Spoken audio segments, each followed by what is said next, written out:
ఇప్పుడు మనకు చాయిస్ లేదు. పర్సనల్ ఫైనాన్సెస్ అనేది is a need.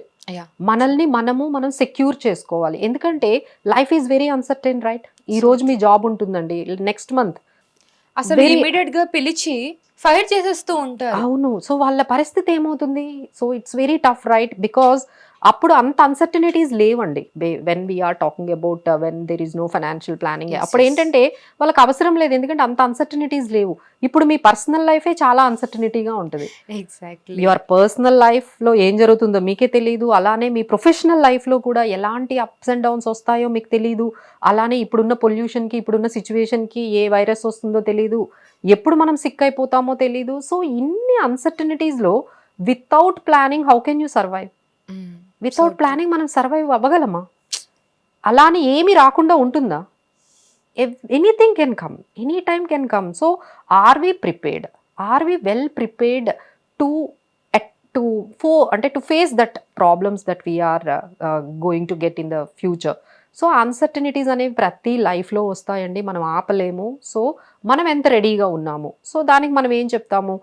We have to do that some personal financial planning అనేది చేసుకోవాలి. ఫస్ట్ థింగ్ ఏంటంటే ఎమర్జెన్సీ ఫండింగ్ అనేది మనం పెట్టుకోవాలి. ఎప్పుడు ఏమైనా మనం ఇప్పుడే అనుకున్నాం కదా, మీకు జాబ్ ఫైర్లో అవ్వచ్చు, లేదా మీకు శాలరీ ఒక 1 month హోల్డ్ చేయొచ్చు కదా. జరగచ్చు. అన్ని కంపెనీలు 1వ తేదీనే ఏం లేదు కదా. అలా అని 1 month ఇవ్వలేదని మీరు మానేయగలరా? వెంటనే జాబ్ వచ్చేస్తుందా? రాదు కదా. మరి 1 month మీ దగ్గర వెనకాల బ్యాక్ ఏమీ లేకుండా ఎట్లా సర్వైవ్ అవుతారు?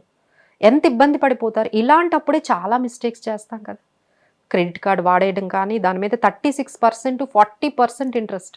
Exactly ma'am. ఇప్పుడు ప్రతి ఒక్కళ్ళు ఎంప్లాయీస్ గా ఉన్న ప్రతి ఒక్కరికి ఉంటుంది క్రెడిట్ కార్డ్ అనేది. అదేంటంటే ఒక ఎమర్జెన్సీ ఫండ్ లా ఫీల్ అవుతున్నారు. సో మీరేం చెప్తారు క్రెడిట్ కార్డ్ గురించి? డెఫినెట్లీ నాట్ అండి. ఎందుకంటే ఎమర్జెన్సీ ఫండ్ మనం క్రియేట్ చేసుకున్నట్లయితే వాళ్ళకి 40% ఇంట్రెస్ట్ ఎందుకు ఇవ్వాలి? 1 lakh rupees మీద మీరు 3,000 ఇంట్రెస్ట్ కట్టాలి.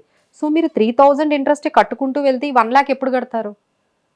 So you are getting into some kind of vicious cycle అంటాం. కానీ ఇంకొంతమంది అంటారు కదా మ్యామ్, అంటే క్రెడిట్ కార్డ్ కూడా యూజ్ చేయడం వస్తే చాలా బాగా యూజ్ అవుతుంది. బట్ అది అందరి వల్ల సాధ్యం కాదు కదండి. మేబీ ఆ కేటగిరీ వాళ్ళు మేబీ 10% ఉండొచ్చు. ఇప్పుడు క్రెడిట్ కార్డ్ని ఎలా వాడాలి?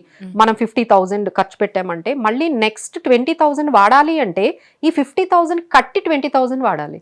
మీరు చేస్తారా అలాగా? 80% పీపుల్ డోంట్ డూ కదా. అంటే బేసిక్ అమౌంట్ ఉంటుంది కదా, ఆ amount pay basic amount pay చేస్తారు. Exact, correct. మిగతా దాని మీద మరి ఎవరు పే చేస్తారు? దాని మీద ఇంట్రెస్ట్ పే చేయాలి కదా. అండ్ దెన్ దాంతో పాటుగా ఈఎంఐ ఆప్షన్ కూడా ఉంటుంది కదా మ్యామ్, కన్వర్షన్ చేసుకోవచ్చు. ఇప్పుడు 50,000 ఉంటే మళ్ళీ దాన్ని ఈఎంఐ గా కన్వర్ట్ చేస్తారు కదా. ఎంత ఇంట్రెస్ట్ రేట్ పడొచ్చు దాని మీద? మళ్ళీ 36% అండి. 36% అంటే ఇప్పుడు మనకి ఏంటంటే వాళ్ళు ఒక రకంగా ఏంటంటే దాన్ని పర్సనల్ లోన్ లాగా మేము కన్వర్ట్ చేసేస్తున్నాము, సో మనకి ఇంట్రెస్ట్ ఎక్కువ అవుతుంది. అందులో కూడా 14-15% అంటారు. మళ్ళీ అగైన్ మీకు మళ్ళీ అదే నీడ్ వస్తుంది మళ్ళీ ఒక 6 months అయిన తర్వాత. ఇంకేంటంటే ఒక రకమైన సైకిల్లోకి వెళ్ళిపోతున్నారండి. మా దగ్గర కూడా చాలా మంది క్లయింట్స్ జరిగింది. అవునండి, మా దగ్గర కూడా క్లయింట్స్ ఎట్లా ఉంటారంటే ఒక 4-5 కార్డ్స్, ఆ కార్డ్స్ లో ఇంకా లిమిట్ అయిపోయిన తర్వాత యాప్స్, లోన్ యాప్స్ లోకి వెళ్తారు. అక్కడ నుంచి మనం చూసే టార్చర్ చాలా మందిని చూసాం, సూసైడ్స్ కూడా చేసుకుంటూ ఉంటారు. సో ఇలా ఏంటంటే మీరు ఒక లెవెల్ నుంచి ఇంకొక లెవెల్ అలా ట్రాప్ లోకి వెళ్ళిపోతారు, డెట్ ట్రాప్ లోకి. సో ఇవన్నీ ఎందుకు జరుగుతున్నాయి మీ లైఫ్ లో? Because you don't have any emergency fund. మీకున్న సిచ్యువేషన్ లో ఏమైనా అయితే ఒక ఎమర్జెన్సీ ఫండ్ ఉన్నట్లయితే మీరు ఇలా ప్రతిదానికి ఒక యాప్ ద్వారా కానీ లేకపోతే ఎవరినైనా అడిగి తీసేసుకోవడము, అంటే ఆ టైంలో ఏది అవైలబుల్ గా ఉంటే తీసుకుంటారు. అంటే మీరు అన్నట్టు ఈ ఎమర్జెన్సీ ఫండ్ ఎలా క్రియేట్ చేసుకోవాలి? దట్స్ వాట్ అండి. మీకు ఏంటంటే శాలరీలో ఇప్పుడు మీకు కొంత అమౌంట్ కానీ పక్కన పెట్టిన అంటే ఒక 2-3 months అండి. అంటే ఎగ్జాంపుల్ మీ బేసిక్ ఎక్స్పెండిచర్ 20,000 అనుకోండి, 60,000 రూపీస్. మీరు అలా ఒక 3 months కూడా శాలరీ రాకపోయినా మీరు ఇది బేసిక్ లైఫ్ అయితే ఆగిపోదు కదా.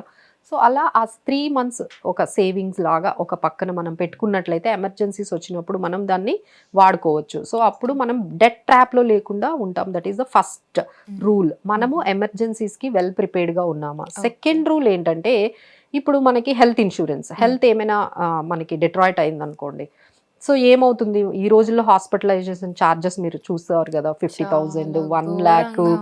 అసలు కావాలని మిమ్మల్ని 3 days అన్నా అక్కడ పెట్టి మీకు 1 lakh బిల్ నార్మల్ ఫీవర్ కి హాస్పిటలైజ్ చేయించి ఒక బెడ్ బుక్ చేసి మిమ్మల్ని ఆ టెస్ట్లని ఈ టెస్ట్లని ఒక బిల్లు 70,000 లిటరలీ టాగూర్ సీన్ లో గుర్తొస్తాయి మ్యామ్, లిటరలీ కొన్ని సందర్భాల్లో. That's what. సో ఏంటంటే ఇప్పుడు దాన్ని అయితే ఇప్పుడు మనం ఒంట్లో బాగాలేనప్పుడు డెఫినెట్ గా హాస్పిటల్కి వెళ్తాం. ఒకసారి మనం అక్కడ వెళ్ళిన తర్వాత మన చేతిలో ఏముండదు. Until they discharge we have to be there. So అలాంటప్పుడు మీకు ఒక హెల్త్ ఇన్సూరెన్స్ ఉందనుకోండి, ఏమవుతుంది, so entire amount will be reimbursed by the company. So ఆ హెల్త్ ఇన్సూరెన్స్ లేకపోతే ఏమవుతుంది, మళ్ళీ మీరు ఎక్కడో లోన్ తీసుకుంటారు, మరి ఆ బిల్ పే చేయాలి కదా. బిల్ పే చేయాలంటే లోన్ తీసుకోవాలి, మళ్ళీ మీరు ఆ లోన్ అనే డెట్ ట్రాప్లోకి వెళ్తారు, మళ్ళీ ఈ లోన్స్ అన్ని ఎప్పుడు తీరుస్తారు, మళ్ళీ మీ లైఫ్ అనేది ఇంకొక 5 years బ్యాక్ వెళ్ళిపోతుంది. Have you observe this? ఈ ప్రాబ్లం నుంచి మీరు బయటికి రావడానికి మీ లైఫ్ ఇంకొక 5 years వెనక్కి వెళ్ళిపోతుంది. సో ఇలా మీరు వెనక్కి వెళ్ళి మళ్ళీ ముందుకు వచ్చి మళ్ళీ ఏదో ప్రాబ్లం వస్తే మళ్ళీ వెనక్కి వెళ్ళి ఇంకెప్పుడు ముందుకు వెళ్తారు? That's how people get in to that kind of situation. So దానికి ఏంటంటే ఒక హెల్త్ ఇన్సూరెన్స్ తీసుకోవాలి. తర్వాత హెల్త్ ఇన్సూరెన్స్ ఎలా తీసుకోవాలి అంటే ఇప్పుడు హెల్త్ అంటే ప్రతి ఒక్కళ్ళకి హెల్త్ ఇన్సూరెన్స్ ఉండాలి అని అంటారు. ఆ హెల్త్ ఇన్సూరెన్స్ ఎలా తీసుకోవాలి? సో హెల్త్ ఇన్సూరెన్స్ లో 2 ఉంటాయండి, individual policy and family floater అంటారు. ఇప్పుడు మేము అందరికి కూడా ఫ్యామిలీ ఫ్లోటరే చెప్తున్నాం. ఫ్యామిలీ ఫ్లోటర్ అంటే మీరు, మీ మదర్ ఉన్నారు, మీ సిస్టర్ ఉన్నారు, లేదు అంటే మ్యారీడ్ కపుల్ ఉన్నారు, సో వాళ్ళిద్దరు వైఫ్ అండ్ హస్బెండ్, లేదు వాళ్ళ కిడ్స్ కూడా, అందరికీ కలిపి ఒక ఫ్యామిలీ పాలసీ తీసుకోవచ్చు. So that would be very easy. అది ఒక 10 lakhs అట్లా మినిమం అయినా మనం తీసుకున్నట్లయితే ఆ 4 members ఎవరైనా వాడుకోవచ్చు ఆ 10 lakhs అంతా. సో మనం ఒక 20,000 ఒక 25,000 కానీ మనము ఇయర్కి మనము స్పెండ్ చేసినట్లయితే మీ ఫ్యామిలీ మొత్తానికి ఒక 10 lakhs కవర్ వస్తుంది. సో ఎవరికి ఏం జరిగినా సరే మనం దాన్ని నాట్ ఈవెన్ 1,500 to 2,000 అవుతుందేమో. అంటే మనము ఎలా అయినా వీకెండ్ వస్తే అంత ఖర్చు పెడతాం కదా. So that's equal to 1 month. మనకి 1 monthకి 2,000 అవుతుంది అని మీరు మైండ్లో పెట్టుకుంటే మీకు కంప్లీట్గా ఫ్యామిలీ అందరికీ కవరేజ్ అవుతుంది. ఇప్పుడు మీ ఇంట్లో చిన్న పిల్లలు ఉన్నారంటే చూస్తున్నాం కదండి, ఇప్పుడు ఊరికనే సిక్ అవుతారు, వెంటనే హాస్పిటలైజ్డ్ అంటారు, ఒక 4-5 days ఉంచుతారు. పిల్లల విషయంలో మరీ మనం సెక్యూర్గా ఉంటాము. So we'll take it some private హాస్పిటల్కి తీసుకెళ్తాం. సో బిల్ ఎంత వస్తుంది? సో ఇలాంటివన్నీ మనం ఒక్కసారి ఆలోచించుకుంటే డెఫినెట్లీ హెల్త్ ఇన్సూరెన్స్ అనేది ఒక ఫ్యామిలీకి చాలా ఇంపార్టెంట్. తర్వాత ఆర్గనైజేషన్లో కూడా కొంతమందికి పెద్ద పెద్ద కంపెనీలో వర్క్ చేసే వాళ్ళకి ఆర్గనైజేషన్లో కూడా కొంత కవరేజ్ ఇస్తారు. సో అది ఒకటి మెయింటైన్ చేయండి. మీ పర్సనల్ది కూడా మెయింటైన్ చేస్తే బాగుంటుంది. అంటే చాలా మంది ఏంటంటే, మేడం మాకు ఎందుకు హెల్త్ ఇన్సూరెన్స్ మా ఆఫీస్లో ఇస్తున్నారు అంటారు. బట్ మీరు ఆఫీస్లో ఫర్ ఎవర్ ఉంటారా? ఆఫీస్ మారుతూ ఉంటారు, ఆఫీస్కి మళ్ళీ ఇంకొక జాబ్కి బ్రేక్ రావచ్చు, ఉండకపోవచ్చు, మళ్ళీ మీరు బ్రేక్లో ఉండొచ్చు. సో అప్పుడు ఏమైనా అయితే, సో బెటర్ ఏంటంటే మనం ఒక పర్సనల్గా ఆర్గనైజేషన్తో కవర్తో సంబంధం లేకుండా మనము ఒకటి మెయింటైన్ చేస్తే బాగుంటుంది.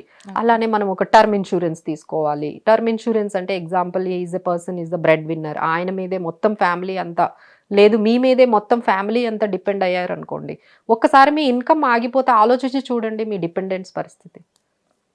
చాలా ఘోరంగా ఉంటుంది. మనం కోవిడ్ టైంలోనే చూసాం ఇలాంటి అందరూ అసలు ఎంత ఇబ్బంది పడిపోయారు ఫైనాన్షియల్ గా. అప్పుడేనండి ఈ పర్సనల్ కోవిడ్ టైం తర్వాతనే ఎవ్రీ వన్ హ్యాస్ రియలైజ్డ్ మనకి పర్సనల్ ఫైనాన్సెస్ ఎంత ఇంపార్టెంట్ అనేది అప్పుడే బాగా రియలైజ్ అయ్యారు. So people now they are taking the health insurance properly. Awareness create అయిందండి. ఆ తర్వాత చూసిన తర్వాత అన్ని ఎగ్జాంపుల్స్ చూసిన తర్వాత పీపుల్ హ్యావ్ రియలైజ్డ్, అమ్మో మనకి కొంచెం పర్సనల్ ఫైనాన్సెస్ ని మేనేజ్ చేసుకోవాలి, మెయింటైన్ చేసుకోవాలి అనేది.